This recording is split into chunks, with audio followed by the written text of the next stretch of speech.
Ya ese entusiasmo de la Navidad ha pasado. La, la Navidad terminó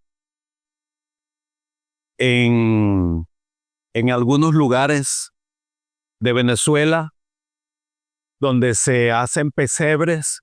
El niño, el niño Jesús todavía está, creo que hasta el 6 de enero. Hasta el 6 de enero es. Los reyes llegan el 6 de enero. Pero lo que llaman la paradura del niño, que el 2. Todavía está. Bueno, lo que llaman la paradura. Bueno, todavía queda, pero ese fervor de la Navidad, del intercambio de regalos, de los niños, ya pues ese entusiasmo se quitó de ellos. Las expectativas de los regalos debajo del arbolito, las luces, bueno, ya todo eso ha ido menguando. Mateo 13:58, pero y dice allí, y no hizo allí. ¿Dónde es allí? A Nazaret, donde él está, donde él se había criado, donde tuvo sus amigos, donde Jesús tuvo sus vecinos, sus amigos que se habían criado con él, que lo vieron crecer, todo el vecindario. Jesús fue allí donde él se había criado y no hizo allí muchos milagros a causa de la incredulidad de ellos. ¿Por qué el pueblo donde Jesús creció, el pueblo donde Jesús hizo su vida, tuvo sus amigos, los muchachos que se criaron con él, lo vieron crecer, jugaron, trabajaron y aprendieron muchas cosas que el mismo Jesús aprendió en la sinagoga? Y Jesús fue allí y no pudo hacer muchos milagros a causa de la incredulidad de ellos. Amados hermanos, como dije al principio, la Navidad ha terminado. Ya la euforia, el entusiasmo, la alegría de que los niños abran los regalos, ya los regalos algunos ya están rotos, pero ya terminó. Jesús, el niño que nació según la cultura y según la tradición, que es lo que nos une, celebrar el nacimiento del niño Jesús, bueno, ya todo eso terminó. Ya llegó el 26, pasó el 27, llegó el 28, y la gran pregunta es, ¿qué queda de Cristo cuando ya no hay celebración? Es decir, ¿qué vamos a hacer con Cristo después del 25? Unos se fueron para los ríos, otros aprovecharon para dormir, otros, bueno, se dedicaron a otras cosas, pero ¿qué queda de Cristo? ¿Qué queda de aquello que celebramos con mucho entusiasmo? ¿Qué queda de Cristo después del 25? ¿Qué queda de Cristo cuando ya no hay celebración? Lo mismo que pasó con esta comunidad en Nazaret. ¿Qué queda de aquellos amigos de Jesús, aquel pueblo que lo vio crecer, cómo lo menospreciaron luego y no creyeron en él? Lo mismo pasa con nosotros. ¿Qué queda de Cristo después del 25? Hermanos, debemos reflexionar y por supuesto, recordamos al Señor Jesús, su nacimiento, el 24 y el 25, como lo han asignado la religión católica, al que le ha asignado una fecha de nacimiento. Todos sabemos que Jesús, según la Biblia, no nació para esa fecha, pero la cultura, la sociedad ha asumido la fecha que ha asignado la Iglesia Católica. Y bueno, pero recordamos a Cristo para esa fecha, recordarlo como el niño Jesús es fácil y es tierno, porque eso nos trae alegría, ¿verdad? La unión familiar, comemos el día 24 y celebramos en la ocasión del nacimiento del niño Jesús. Eso es fácil, eso es fácil. Lo difícil es el día siguiente, porque el día siguiente revela la verdad que hay en nuestro corazón. Porque muchas veces nos desentendemos de aquel que celebramos la noche anterior. Lo olvidamos, lo menospreciamos, lo echamos al olvido. Pero entonces, ¿qué queda de Cristo después del 25 en nuestros corazones? Nuestra actitud revela lo que verdaderamente hay en nuestro corazón en relación con la persona de aquel que estuvimos celebrando. Debemos preguntarnos entonces realmente qué recibimos en Navidad, qué fue lo que celebramos en Navidad. Y esa es la reflexión que traigo para ustedes, hermanos, en esta mañana, que podamos pensar, ¿qué vamos a hacer con Cristo? Piensen que entre el 25 y el 31, ¿qué vamos a hacer? ¿Cuál debe ser nuestra actitud? Estuve viendo temprano que muchas iglesias cerraron hasta el nuevo año. O sea, como unas vacaciones colectivas. Ya no hay actividad. Entonces, realmente, ¿qué somos? ¿Qué es la iglesia? ¿Será que el Señor Todopoderoso sale de vacaciones también? Le dio vacaciones a todo su ejército de los cielos. Ya no hay actividades, muchachos. Hasta el próximo año yo les aviso, yo los llamo para que sigamos trabajando, para seguir bendiciendo a la iglesia allá en Barinas. Yo los llamo, váyanse de vacaciones, salgamos de vacaciones colectivas. Dios no hace eso. Dios está en su trono gobernando, asignando bendiciones y viendo todas nuestras necesidades. Entonces, ¿qué debemos hacer con Cristo después del 25? Ahora, Jesús es una muy buena razón para que nosotros podamos acercarnos su obra, su ministerio. Ciertamente celebramos su nacimiento, pero hermanos, Jesús nació para ser Señor de señores y Rey de reyes. Esa es su función. Él es el Rey. ¿Cuál debe ser nuestra actitud después del 25, hermanos? Ciertamente la ternura del momento, de aquel acontecimiento, en recordar cómo el Todopoderoso se hizo hombre de una manera tan tierna y tan frágil. Y vino y fue puesto en un pesebre. Eso es tierno. Eso es muy, muy, muy vulnerable, muy frágil, ver al Todopoderoso puesto en un pesebre.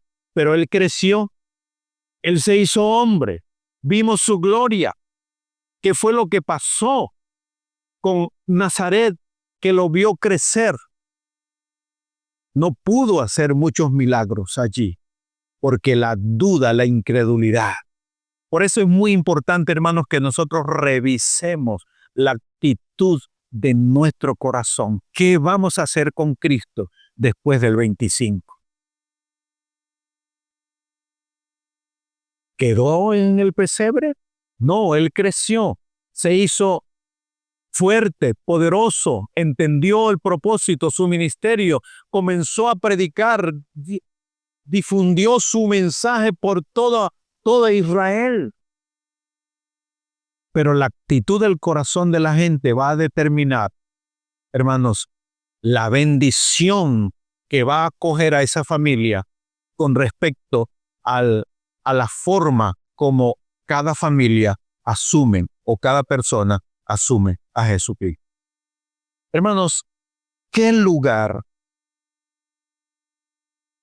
ocupa Jesús ahora que todo vuelve a la normalidad?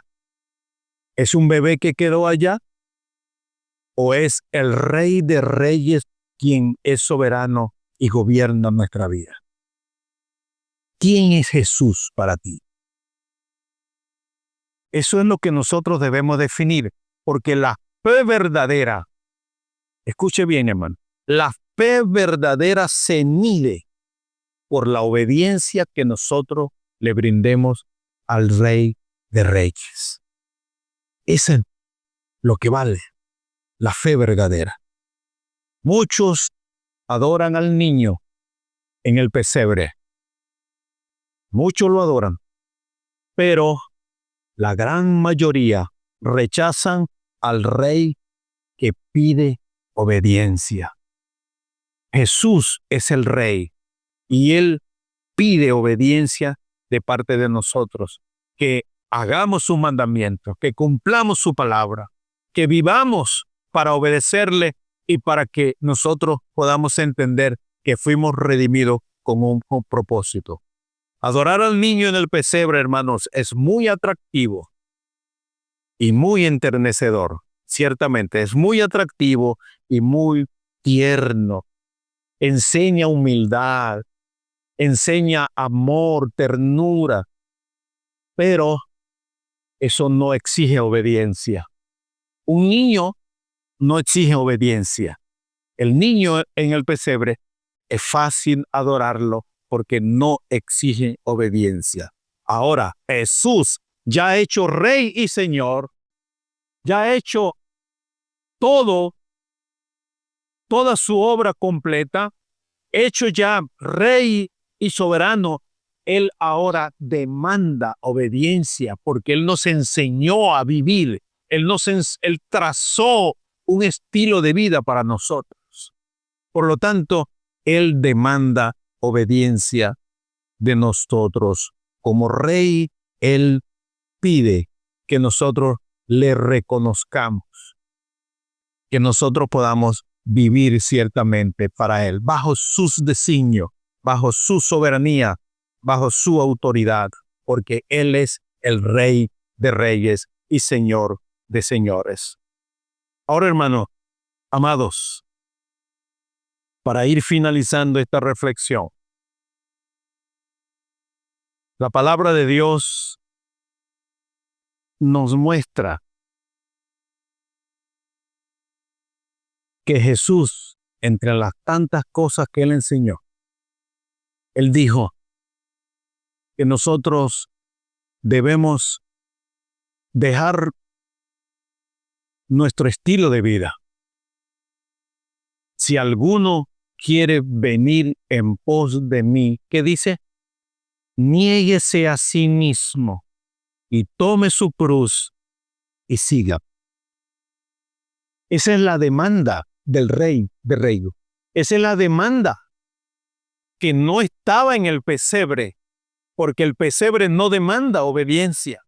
Pero una vez Cristo constituido como Señor de señores y Rey de reyes, como lo dice su palabra, el apóstol Pablo dice en la carta a los filipenses, dice allí, para que en el nombre de Jesús se doble toda rodilla de lo que está arriba en los cielos, aquí en la tierra y debajo de la tierra, y para que toda lengua confiese que Jesús es el Señor. ¿Qué vas a hacer con Cristo después del 25 de diciembre? reconocerlo como Señor, vivir en obediencia para Él, agradarle con nuestro estilo de vida. Él es el Rey, Él es el Señor, Él es nuestro Redentor, Él compró nuestra vida con precio de sangre. Los sufrimientos que Él tuvo, nosotros debemos entenderlo, hermanos, para poder vivir en obediencia a su palabra, en obediencia a Él. Amados hermanos, Isaías 53 nos dice con mucha claridad esto que estamos explicando, el propósito. Isaías 53, versículo 4, dice, fíjense el propósito por la cual aquel niño en el pesebre, tan tierno, tan lleno de amor, tan vulnerable, tan frágil, que lo observamos en el pesebre, mire lo que vino a hacer. Dice la palabra de Dios en Isaías 53, 4, dice de la siguiente manera, ciertamente llevó Él nuestras enfermedades y sufrió nuestros dolores, y nosotros le tuvimos por azotado, por herido de Dios y abatido.